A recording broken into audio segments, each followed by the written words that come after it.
The phone rang at 1:54 a.m. in Brian and Annette Swanson's home. Their son Brandon was on the other end of the line. He needed their help. Little did they know, this would possibly be the last time they would ever hear their son's voice.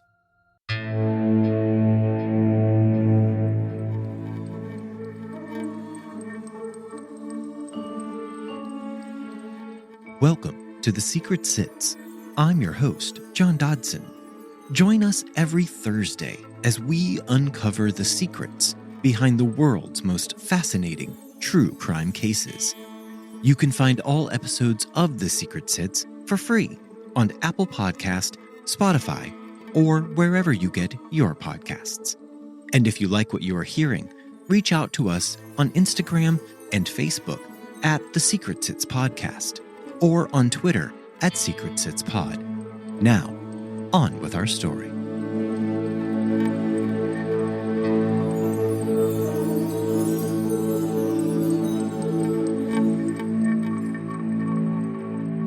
Brandon Swanson is missing. Let us start right there. Brandon is still missing. He graduated from Marshall High School in 2007, and he had become interested in wind turbines. And luckily for Brandon, the Minnesota West Community and Technical College had courses in wind energy technology, and the school was not far from his home, so he enrolled. Brandon was 19 years old, and he was really into green energy development. The Canby campus of the school was where he would attend his classes in wind technology. Brandon finished his courses on May 13th, so he and some of his friends decided to go out and celebrate. Brandon had already applied to transfer to Iowa Western Community College in Council Bluffs, Iowa, a few months later in August of 2008, where his overall goal was to enroll in a 4-year university program to follow his passions for science. Brandon lived with his parents and his little sister in a town called Marshall, but he and his friends began their night at a party which was taking place one town over in Lind, about 7 miles southwest of Brandon's family home. After the group had had their fair share of a good time at the bar, they headed out to a different party. This party was taking place around 35 miles from Lind, in Canby, where Brandon attended school. Brandon did consume some unknown amount of alcohol during this evening. Some have said he had 1 beer and 1 shot during the course of the evening, but his friends would later all recount that Brandon did not seem impaired. In fact, they were not even concerned about him driving his car the 40 minutes it would take him to get home. Just after midnight, Brandon left the party to drive home. This was an easy trip. It only consists of 1 road the entire way, and Brandon drove this route every single day to attend his classes. Highway 68 directly connects the towns of Canby and Marshall. It is just 30 miles of mind-numbing highway. Because it was later at night, there was no traffic to speak of, which should have made Brandon's drive home even quicker. But Brandon had some trouble on this stretch of highway, and somehow Brandon accidentally ran his Chevy Lumina off of the road, and it became stuck in a small ditch. Now, Brandon is a smaller guy. He stands at 5'6", and he weighed in around 125 pounds, sopping wet. So there was no way he was going to get this car unstuck by himself, although he did try, to no avail. After a few arduous attempts to get the car unstuck by himself, Brandon decided that he had better call some friends to come and help. Brandon called several friends, but it was late and many of his friends were still out partying, and Brandon's calls to his friends went unanswered. Receiving no hope of a rescue from his friends, Brandon decided he needed to call his parents to come and help him. In the silent darkness of the night, Brian and Annette were startled awake by the phone ringing. Brian looked at the clock, 1:54 a.m. The couple knew that Brandon was out celebrating with friends, and they were a bit surprised when it was Brandon who was calling them so late. Brandon immediately told his parents not to worry.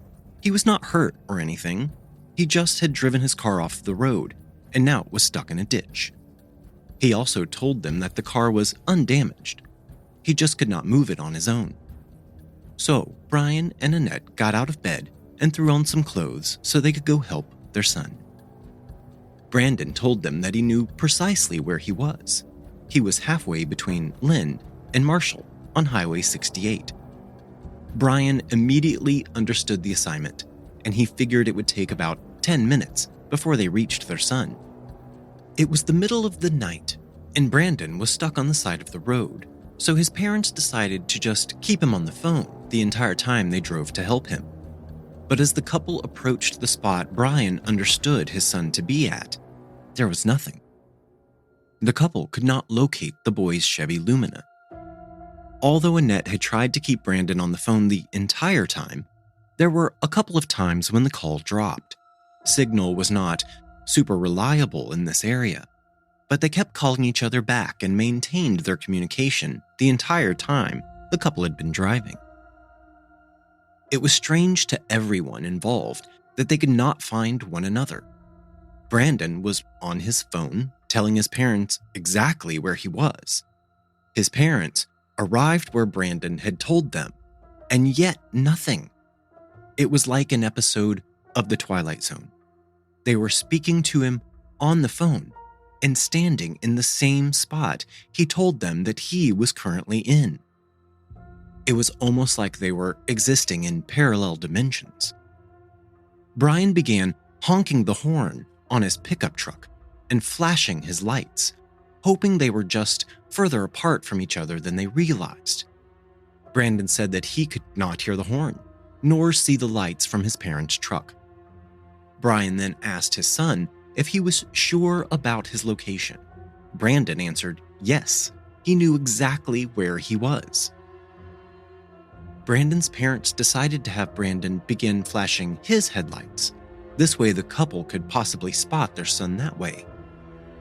Brian said he could clearly hear the click-clack of the headlights as Brandon flipped them on and off. Annette peered through the inky black night, trying to spot her baby boy, but there was nothing. None of this made any sense. It is not as if there were major obstacles blocking their view. The couple were surrounded in all directions by vast open fields. From where they were standing, they should have been able to see Brandon, even if he was half a mile away. Through all of this, Brandon is still on the phone, speaking to his parents, and he is beginning to become a bit agitated at this point. He could not understand what was happening.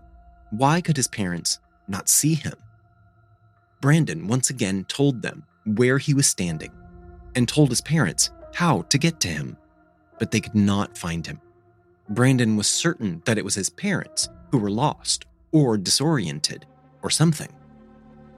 After Brandon and his mother's frustrations came to a head, he hung up on his mother, Annette. She immediately called her son back and began profusely apologizing. She understood how frustrated he was, and she could relate. Why could they not find him? This entire time, Brandon had stayed right next to his car, but with his parents unable to locate him, Brandon was sure it was his parents who were confused and lost, so he began making his way, on foot, to where he thought they may be. Brandon said he could see lights flickering in the distance. He assumed that those lights were coming from the town of Lind. Brandon decided he would just walk to town and his parents could meet him in the parking lot of a local bar. Brian and Annette agreed to this plan, and they got back into their truck. Brian ran Annette home, and then he headed back out to pick up Brandon at the bar in Lind. Now, I included this part about Brian taking Annette back home, but this is not reliably sourced, and this is one piece of the story that changes depending on the source material. Brandon remained on the phone with his dad the entire time he was walking toward the lights in the distance. constantly updating his father on his progress and position. Brandon told his dad that he was currently walking on a gravel road after having cut through an empty field. Then Brandon told his dad that he could hear running water somewhere close to him, although he could not see the water due to the blackened night. Brandon kept talking to his dad, and he kept walking toward the lights. Brian was driving to the bar and just listening to Brandon narrate his walk. Then, right around 2:30 a.m., 47 minutes into the call between father and son, Brian heard his son cry out, "Oh shit." Brian called out on the phone for his son, but there was no answer. Brian decided to hang up the phone and attempt to call Brandon back. Brian's thought was, if Brandon had fallen or been knocked out, or even if he was just simply dazed, by calling him back, the sounds and lights from the phone could possibly rouse Brandon. Brian frantically tried to get his son back on the phone, but Brandon never picked up again. Brian says he called 4, 5, 6 times all in a row. Brandon never picked up, and a few hours later, every attempt to call Brandon's phone went straight to voicemail. Brian was now unsure exactly what to do. He drove over the same stretches of road, back and forth, several times, but he found nothing. He saw nothing. Brandon's parents then began cold calling some of Brandon's friends, and several came out to help look for their vanished friend. The couple and the boy's friends searched through the night. They drove down every road they could find. They searched for hours. They looked every place they could think of. They still did not find anything. Brian made his way back to Lind and checked the bar they were supposed to rendezvous at, but the bar was dark and empty, and there were no signs of Brandon. As 6:30 a.m. arrived, so did Brian and Annette's panic. It was then that the Swansons called the Lind police to report their son as a missing person. As we hear about in countless cases involving missing persons, the Swansons were much more concerned about their missing son than the local police department. The couple was told that their son was an adult and he had the right to go missing if he wanted to. Annette tried to explain to the police that this was not the case of an overprotective, overbearing parent. Her son was actually missing, not out partying, and Brian had been speaking to him on the phone when he disappeared, and the phone was cut off. Several hours later, after the Swansons repudiated what they were being told, police begrudgingly reported Brandon Swanson as a missing person. Police conducted what we will call an obligatory search around the town, and they felt confident asserting that Brandon was not in the town of Lind. All of the roads leading into the town were also searched, with no results. With the sun now up, Brian and Annette were also back out, driving around the town, looking at every road they could. Still, no signs of Brandon or his car. Police then pulled cell phone records for Brandon's phone, and this led to the first break in the case. Although Brandon had driven this exact same path home almost every day for a year, and he was completely confident about his whereabouts, it turns out that Brandon had never been anywhere close to Lind. Brandon was actually 20 miles from where he imagined himself to be. The calls to Brandon's parents were made near the town of Taunton. Taunton is another small speck of a town located further down Highway 68.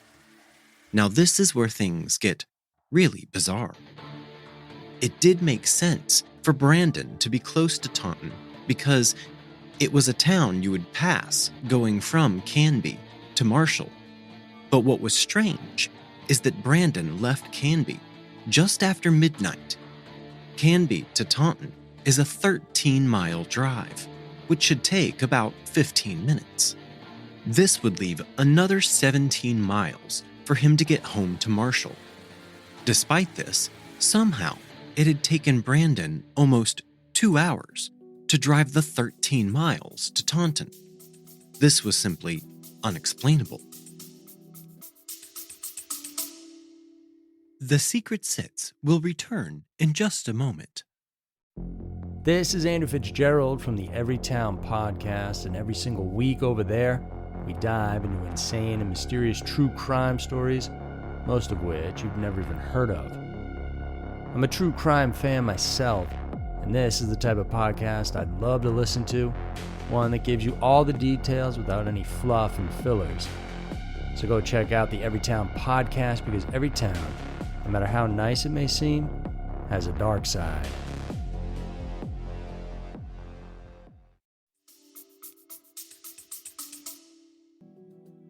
Now having the evidence from the cell phone records, police moved their area of interest to the rural area surrounding Taunton. Brandon's car was located quickly after the search was moved to this new area. The car was found abandoned on a gravel road, just over the Lincoln County line, a mile north of Highway 68. When investigators searched the car, there was nothing suspicious. There was nothing to indicate Brandon was hurt. The only strange thing taken from the scene at the car was a pair of Brandon's glasses. You see, Brandon was legally blind in his left eye, and he always had to wear glasses to be able to see. But there, in the car, sat Brandon's glasses. The scene was just as Brandon had been describing to his parents. The only thing that was different was the location. The car was off the road in a ditch, and it was surrounded by grass and gravel, which prevented any footprints to indicate which way Brandon may have traveled on foot. The next cell tower to ping on Brandon's phone was in Minneota, a small town about 4 miles southeast of Taunton. An extensive search party was launched, and they began concentrating on the areas indicated by the cell phone records. The search had air support in the form of some helicopters. A team of bloodhounds were also brought in, and they detected Brandon's scent very quickly. The dogs followed the scent for 3 miles, as they wound their way through fields of corn and soybeans, and then they crossed through an abandoned farm. The dogs kept moving, noses to the air. They passed the old farm and worked their way down to the Yellow Medicine River. As the pups reached the river, they indicated that Brandon had entered the water at a certain location. The water is anywhere from 2 feet to 15 feet deep, depending on where you are and the conditions. On the day Brandon disappeared, the water was at around 10 feet. After indicating where Brandon had entered the water, the dogs were unable to pick up the boy's scent any further. Everyone is now concerned that Brandon had entered the water and may have possibly drowned. So the search party now proceeded to search the riverbanks and waters. If Brandon had fallen into the drink and perished, his body would have washed downstream. But once again, the searchers found nothing. Based on the theory that Brandon may have drowned, boats from the state's Department of Natural Resources were deployed along the river, and water gates were installed. The local sheriff, Jack Vizecki, walked this riverbank up and down every day for 30 days and found nothing. The investigations team decided that Brandon definitely did not drown in the river because there was no body to recover, and they moved on. After a week, the official organized searches were called off, but Brandon's family continued the searches. During one weekend search, which took place from May 31st to June 1st, a group of 40 volunteers set out to search. This group covered the area on foot, on horseback, and on ATVs. This search took place around the Yellow Medicine River in Lincoln, Lyon, and Yellow Medicine counties. On that Sunday, human remains detection dogs were brought in as well. Wendy Dean brought her dog, Kira, and Sherilyn Sievert brought her dog named Gus. These 2 dogs searched the spillway area of the Yellow Medicine River. A 3rd dog named Bandit searched the shoreline further down in Lincoln County with his handler named Kathy Newman. All 3 of the search dogs swept through the entire area without showing any interest. Searches for Brandon waned as the crops sprung up. Corn and soybeans are the lifeblood of this area of the country, so no searches were conducted while the crops grew in. As fall began to roll around and all of the local farmers had harvested their summer crops, the search efforts for Brandon resumed. This time, police brought in a team of cadaver dogs. Once again, nothing was found. Winter in Minnesota can be rough. Snowstorms abound and temperatures drop quickly. Because of this, once again, any searches for Brandon were called off. 122 square miles had been searched so far, and they had found nothing. No clothing, no personal belongings, and no Brandon. 500 people had volunteered, 34 dogs and dog handlers had been brought in from 9 different states, and it had all resulted in nothing, not one single clue as to what had happened to this boy. In 2010, the case was handed over to the Minnesota Bureau of Criminal Investigation. The MBCI decided to focus on an area around Mud Creek. This is a tributary which feeds the Yellow Medicine River. This also turned up no new clues, but this team will periodically return to the area over the next few years.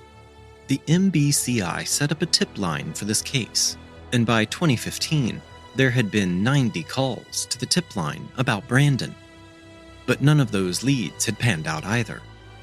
And I sadly have to say, this is where all of the information about this case ends. Nothing has ever been found to pinpoint where Brandon may have gone on this night so long ago. After listening to the details about this case, you may have developed a few theories about what could have happened to Brandon, and you would not be the only one dreaming up possible scenarios as to what happened to this young man, beginning the prime of his life. This case has spawned many theories about what could have happened to Brandon, and I'm going to share some of those theories with you now. The first theory about Brandon's disappearance is that he staged his own disappearance or death as a means to run away and begin a new life. This scenario is highly unlikely based on what we know about Brandon. He was a great student, and he had just finished his courses for his certificate in wind technology. On top of that, Brandon had already been setting up things to move to a 4-year school in Iowa to continue his education. Brandon also had no history of legal troubles, and he was extremely close to his family. Family meant an awful lot to Brandon, according to his immediate family members. The next theory I want to mention is that while Brandon was out walking in the middle of the night, and because this area was so dark, he may have been hit by a car and killed. The driver, in the middle of nowhere, panicked and hid the body. This theory is not believed to be true, according to local law enforcement. And if you remember, when Brandon cried out at the end of the 47-minute call with his father, he was walking through fields, not on a road where vehicles would have been present. We know that Brandon had walked through these fields based on cell phone data and the tracking dogs used in the search. There was discussion about foul play, but this area of the country is sparsely populated. The town of Taunton has a population of 135, and the next town over, Porter, only had a population of 175. A majority of land in this area is open farmland with farm buildings and farmhouses sporadically sprinkled in every few miles. No one would have been lying in wait for this young man, as he was lost in the first place. There would have been no one to know where he was going to ambush him. A crime of opportunity is also unlikely based on the time of day and population of the area. Most people now believe that Brandon may have suffered a tragic accident. as he chose to leave his car stuck in the ditch and proceed on foot, not truly knowing where he was going. The night was dark, and there was no street lamps to guide the young man's way. There were no houses or any other landmarks Brandon could use to guide his way through the abyss. He told his father he could hear running water, but he was unconcerned as he made his way through the flat fields which would soon spring up with soybeans and corn. Had he encountered a wild animal like a black bear or a large wild cat? Probably not. Animals do not get rid of evidence when they kill. Brandon may have cried out, "Oh shit," if he had walked up on a bear, but a bear would have left his clothes or keys or something. The last theory I want to mention is that Brandon could have possibly fallen into an empty cistern or well on some of the farmland he was walking through. This may explain why nothing could be found if he fell in a deep well and had been stuck there. But once again, the search dogs would have trailed his scent to a hole in the ground, and that simply did not happen either. Even after time had passed and search after search had been organized and conducted, Annette Swanson still had a grievance in her heart that needed a resolution. Remember when Annette and Brian first attempted to report Brandon missing to the local police, and an officer made the comment, "He has the right to be missing"? Well, this made Annette mad, and she planned to do something about it. She and Brian began lobbying for a change in state law.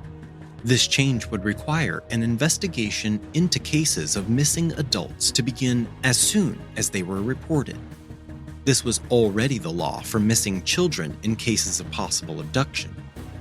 A bill was introduced named Brandon's Law. This would make this desired change by amending the law governing the state's existing missing child program to change the word child to person.